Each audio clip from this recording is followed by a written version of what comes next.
hush fell over the turbulent sea, as though it had finally tired of its own wrath. The storm that had raged all night left bruised clouds along the horizon, trailing behind them the faint crackle of distant thunder. The ship that had carried a group of researchers had foundered in the chaos, forcing everyone to scramble for lifeboats. Now, morning light revealed the aftermath: swaying lifeless rafts, floating crates, and a stretch of isolated coastline that many had only glimpsed while flung headlong into the water. Daniel Carver had been one of the unlucky, or perhaps lucky, few pitched into the ocean's depths. A champion competitive swimmer, he had been scheduled for an international PR tour that included demonstrating new aquatic safety gear developed by the expedition sponsors. When the storm struck without warning, he'd utilized every ounce of his stamina and technique, battling monstrous waves until his limbs grew too heavy and his lungs began to burn. But the ocean rewarded his efforts by pushing him onto a deserted shore, battered but breathing. Sand clung to his wet skin, and when he finally found the strength to roll onto his back, he gazed at the bleak sky and exhaled with relief. He sat up carefully, checking for injuries. A throbbing ache spread across his shoulders. His knees felt stiff, probably from fighting the current. Mostly he was just thirsty. After scanning the area, he noticed a figure washed up a short distance away. Prodding his wobbly legs to motion, Daniel hurried over the sand.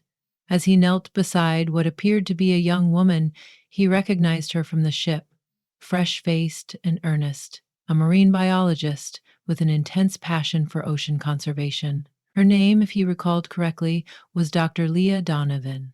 She lay on her side, soaked from head to toe, her chestnut brown hair plastered to her neck. He checked her pulse, steady, albeit faint. With careful effort, he rolled her onto her back, brushing wet hair from her face. Her eyes fluttered open for a moment, then shut again as she coughed up salt water. He waited, gently supporting her as she coughed until her breathing normalized. "Dr. Donovan, Leah," he said, voice hoarse from salty air. "Do you remember me?" Her lids slowly opened, revealing wide, amber-brown eyes. Slowly pushing herself up, she blinked as though trying to focus. "Daniel," she rasped, voice caught somewhere between confusion and relief. "We were on the same ship for the demonstration?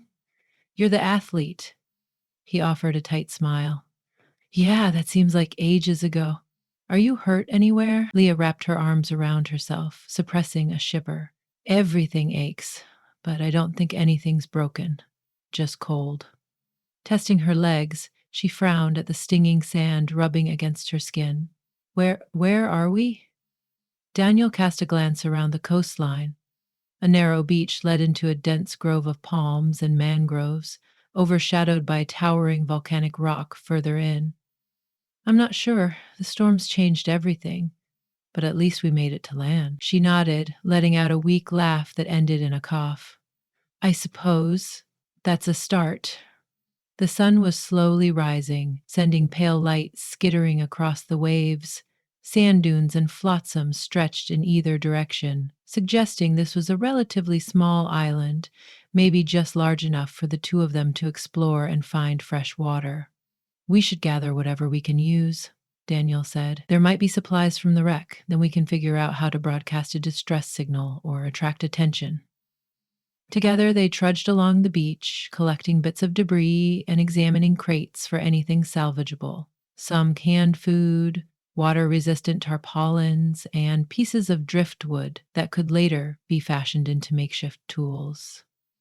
Leah's scientific instincts emerged when she stumbled on a large plastic cooler that had come ashore. Opening it, she discovered flares and a half-crushed first aid kit. "That's a stroke of luck," she called out. Her voice carried a tremor, but a spark of excitement glimmered in her eyes. Even amidst disaster, she was a scientist, identifying resources and solutions. "It's not much, but it might keep us alive for a while." It was enough for a small smile to form on Daniel's lips. "Isn't that nice?" Danielle said. He admired her courage and determination, though he'd always thought of her as somewhat reserved whenever their paths ran across each other on the ship. He remembered the commotion at dinner one evening when she politely but firmly challenged a chemical researcher over the potential environmental impact of a synthetic compound. She was passionate, yes, but not arrogant or dismissive. She stood her ground for what the oceans needed. Time slipped by as they continued scouring the shoreline, drying out in the morning sun.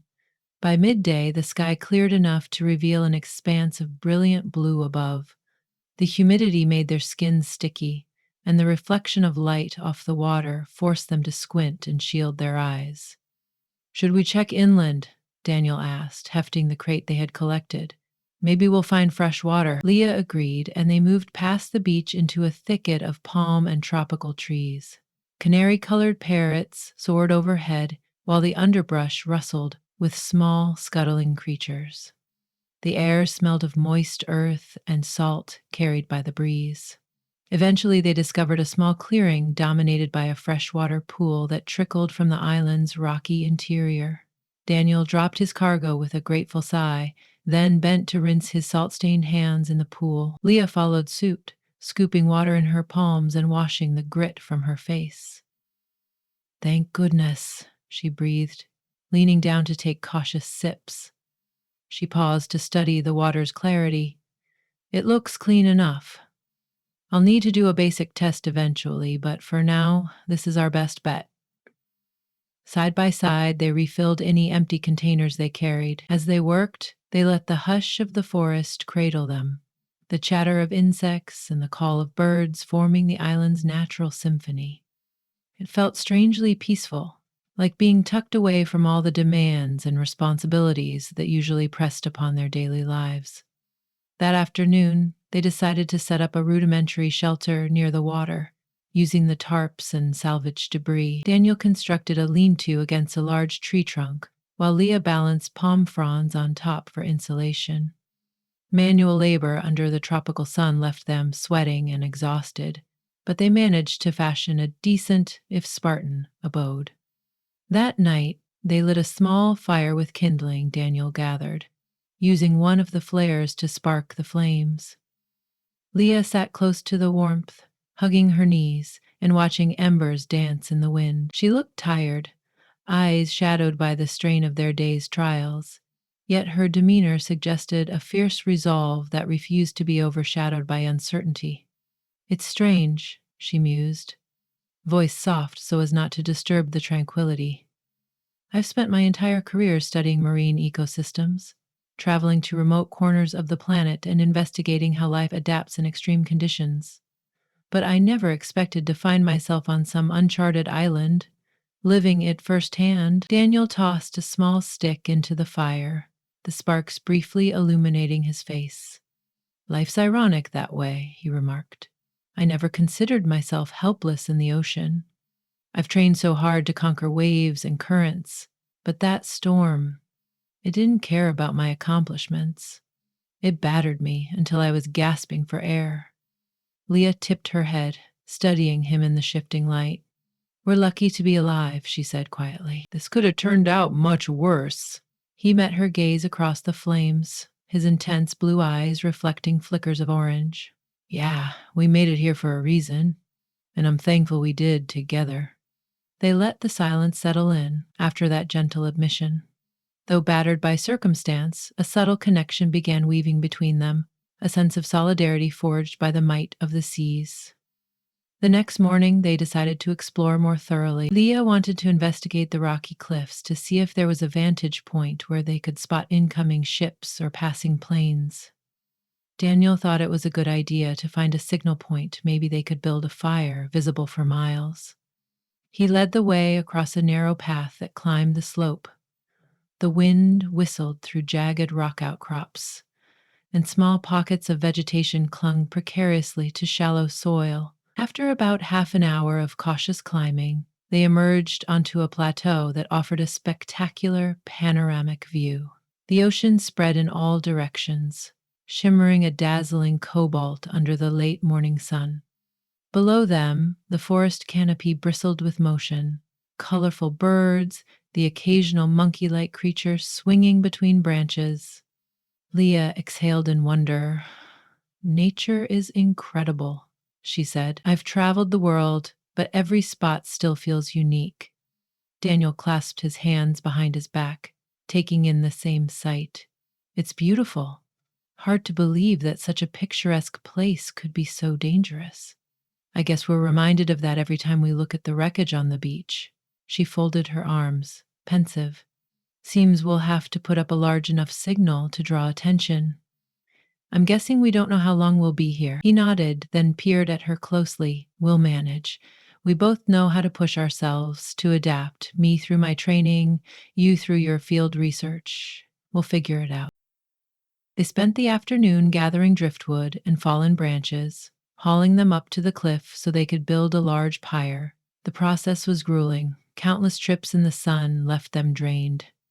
Yet there was something comforting about working side by side, the synergy in their movements, the synergy of two determined individuals who refused to surrender to despair. When at last they took a break, leaning against a moss covered boulder, Daniel offered Leah a sip from his water bottle. She accepted, eyebrows raised in silent gratitude. As he lowered the bottle, she noticed a faint scar running along his forearm, something that hadn't been evident from afar. Without thinking, she reached out and traced it gently with her fingertips. From training? She asked softly. Daniel cleared his throat, blinking at the unexpected intimacy. Yes. Diving accident a few years back. I misjudged a flip off the block and crashed into another swimmer's lane divider. Cut me pretty good. Leah gave him a sympathetic look. Occupational hazard, I guess, when you're constantly pushing boundaries. He shrugged with a lopsided grin. We all have our scars. Then he nodded at her wrist, where a faint, circular mark was visible. What about yours? She smiled wryly. Jellyfish sting off the coast of Australia. I didn't heed warnings about the box jellyfish migration while collecting water samples. I still have a bit of nerve sensitivity in that area, but it's mostly fine now. Something about trading stories of personal battles, physical or otherwise, drew them further together.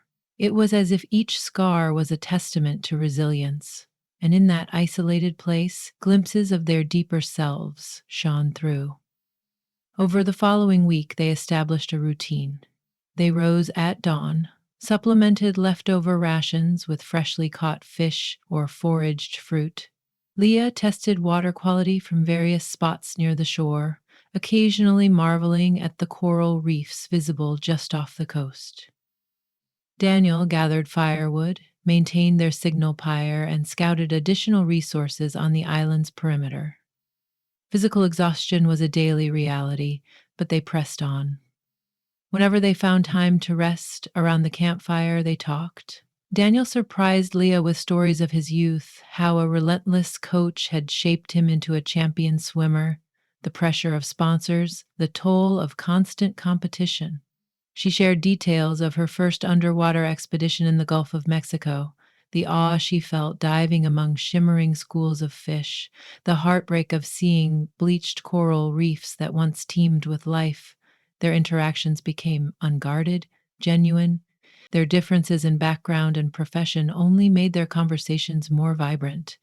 It was during one such twilight, the sky streaked with pastel pink and gold, that Daniel returned from gathering seaweed to find Leah sitting on the shore, gazing out at the rolling tide. She'd braided her damp hair away from her face, revealing graceful features gently lit by the dying sun. He approached quietly, stepping onto the soft sand beside her. He cleared his throat and she looked up, a small, inviting smile curving her lips. Hey, she murmured. Hey, he replied, lowering himself beside her. The hush of the ocean seemed to cradle them at that moment. After a moment of quiet, he spoke again. You've been quiet today. I wanted to check if you're okay. She folded one leg beneath her, still watching the ocean. I guess I'm thinking about the future, she said softly. Whether we'll be rescued soon, and if not, will I be okay with that? Daniel studied the gentle tension in her expression. I wonder the same thing, he admitted. I want to get back and finish the commitments I made. But a part of me, he hesitated, letting the soft hush of the ocean fill the space. A part of me wonders what it would mean to slow down like this place forces us to do. Out there, it's always about the next race, the next victory, the next pressure. Here, all we have is survival and each other. Her face turned toward his, and their gazes locked. The soft hush of waves lapped at the shore, as if urging them closer. A silent current of emotion passed between them, something unspoken yet strong. And for a fragile moment, neither dared move or speak. Then, as if guided by an unseen force, Daniel reached out and carefully brushed a stray hair from her face.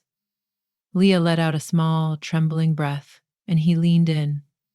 Their lips met, tentative at first, then deepening into a gentle, searching kiss. The taste of salt soared in their senses, and the day's labors melted away in the warmth of their closeness. By the time they pulled back, soft pink tinted Leia's cheeks, and Daniel looked equally startled by the intensity that reverberated through him. He began, but she pressed her fingertips to his lips. Her eyes sparkled with renewed light, a silent confirmation that whatever they might face tomorrow, they had a bond that transcended mere companionship. The days shifted into weeks. Minimal signals of rescue appeared, no planes flew overhead, and the shipping routes must have shifted. They held on to hope as they ignited their large signal fire every few days, yet nothing seemed to attract attention. In the meantime, they discovered more of the island, hidden coves, sandy dunes, small aquatic life teeming along the lagoon. Together, they swam in the shallows, where Daniel's strength glided him through pristine water, while Leah identified species of fish and shells. One afternoon, while snorkeling near the coral reef to assess the marine life, Leah returned ashore in a rush, excitement shining in her eyes. "Daniel!" she called. He stood, muscles taut, from having just finished building an extended roof for their shelter. He hurried over as she pulled off her snorkel and pointed out to the turquoise waves. "There's a coral formation out there unlike anything I've seen. It's huge, but parts of it are bleached, suggesting water temperature changes. If I had the right equipment, I could do a thorough analysis, some data that might help us understand how climate change affects these remote ecosystems." Daniel couldn't help but grin at the gusto in her voice, admiring how she lit up at the thought of marine science. "Let's see if we can find something useful from the supplies," he suggested. "Maybe adapt plastic containers or salvage equipment from that half-broken crate by the shore." It became a shared project. Leia explained the methodology behind measuring water pH, temperature, and salinity. They fashioned crude measuring tools from the remains of the ship's instruments and containers. Daniel tested them while Leia jotted down data in a waterlogged notebook, the pages carefully dried by the fire. In their isolation, they built a mini field lab, collecting samples and analyzing them best they could. Their nights were marked by soft laughter around a modest campfire, recollections of their day's successes and comedic mishaps. Sometimes they teased each other about the improbable setting, an athletic star and a research scientist turned castaways. Other times, they lapsed into companionable silence, sitting close as the nocturnal symphony of insects droned gently around them. And more frequently, there were quiet, stolen moments of closeness, an embrace, a brushing of fingertips, a shared breath in the hush of the tropical nights. Despite the underlying intimacy, a sense of urgency lingered. They both knew that life on the island could be fragile. One violent tropical storm, a sudden shift in weather, or running out of salvageable supplies might change everything in the blink of an eye. They needed rescue. Not because they lacked peace in each other's company, but because the real world still existed and they had responsibilities beyond this small patch of sand and trees. It was near twilight on a clear sky evening when Leah spotted something on the horizon, a faint speck on the water's expanse. At first, she thought it might be her eyes playing tricks, but as dusk deepened, the shape became clearer. A boat. Maybe a large research vessel or cargo ship. Her heart thudded with exhilaration, and she sprinted for the cliff's edge, where the pyre still stood, stacked with dried logs and debris. Daniel, she yelled, adrenaline pumping through her veins. The fire, let's light it now. Before he even responded, she was grabbing a flare. He bounded up the slope behind her, quickly gathering kindling and clearing vegetation so the fire could burn tall and bright. With trembling hands, Leah struck the flare and ignited the wood. Flames roared to life, leaping in the pale dusk. Sparks rose into the sky, crackling in the ocean breeze. They stood side by side, hearts pounding, watching the flicker of hope tower above them. Leah's breath came fast, her eyes shining. I really hope they see it. She didn't finish the sentence as Daniel pulled her close. He pressed a firm, tender kiss against her lips, as though sharing every hope and longing in that single moment. Then they broke apart, scanning the horizon with tense anticipation. Minutes stretched into an eternity, every second a new wave of expectation. Then, finally, they spotted a small light flicker in the distance. Some kind of signal. It grew brighter, and slowly the shape of the vessel loomed into clearer view. Relief flooded both of them in a warm rush, strong enough to leave Leah crying tears of joy against Daniel's shoulder. He kissed the top of her head, arms enveloping her as though shielding her from all doubts. It was real, someone had seen their blaze, and help was coming. They waited impatiently on the beach, frantic to seize this chance. The vessel turned out to be a private research ship, ironically enough, charting new fish migration patterns. When the rescue team lowered a small boat to bring them aboard, Leah and Daniel exchanged a final glance at the island that had been both their prison and their sanctuary. Their hearts pounded with a mixture of gratitude, relief, and a vague ache for the simple, unburdened intimacy they'd shared in isolation. Once safely on deck, the crew provided them with medical checks, fresh clothes, and more water. They explained that the main shipping lanes had been diverted due to the storm's chaotic path, which was why the castaways' location had gone unnoticed all this time. We're just glad we spotted that fire, one of the crew members said. Leah and Daniel stayed side by side, their expressions laced with quiet astonishment at the abrupt shift from solitude to civilization. The murmur of the crew, the hum of machinery, the promise of returning to their separate worlds, it all pressed upon them. Yet, every time their eyes met, a silent acknowledgement passed between them, a promise that the connection they forged would not be easily undone by the presence of outside demands. In the coming days, as they were ferried to the nearest port and handed over to authorities for processing, Leah and Daniel faced a barrage of questions from reporters. Word had spread quickly about the famous athlete who'd gone missing, and the brilliant marine biologist lost at sea. Cameras clicked incessantly, journalists pressing in with microphones, hungry for dramatic sound bites about their harrowing ordeal. At the harbor, they found themselves in a whirlwind of interviews and frantic phone calls to loved ones. But in stolen moments between a deluge of questions, they'd lock eyes and trade faint, reassuring smiles, remembering the hush of sunset on the solitary shore. Their bond had become more than just gratitude or happenstance. It was woven into their stories and their hearts. Neither was fully sure what the future would hold, only that it would be different now that they had stood on that lonely beach, relying on each other for survival, comfort, and hope. It was a few days later, after the initial storm of media coverage died down, that Daniel and Leah finally found a moment alone on the deck of a Coast Guard station. The harbor spread before them, dotted with vessels large and small. The sea breeze carried the scent of salt and diesel fuel. Dusk was settling in, lighting the sky with shades of orange and lavender. It was almost too reminiscent of the island, if not for the sounds of horns and engines in the background. They stood by the railing, close enough that their shoulders brushed. Leia inhaled deeply, glancing up at him. "You're off to your next competition soon?" He nodded slowly, a pensive look in his eyes.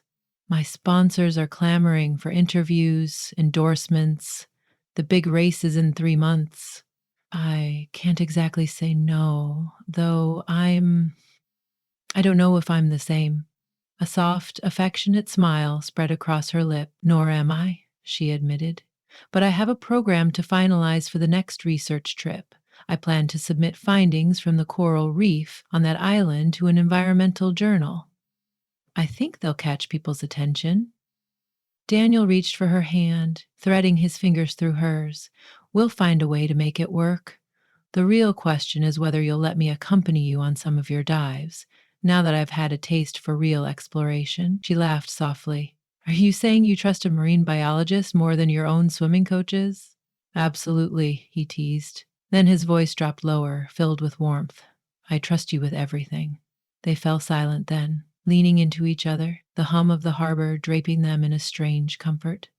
Though an unknown future awaited them, filled with the complexities of their separate paths, they knew. In that moment, they were bound by more than a single shared experience. Their hearts had been marooned together, their burdens and joys entwined.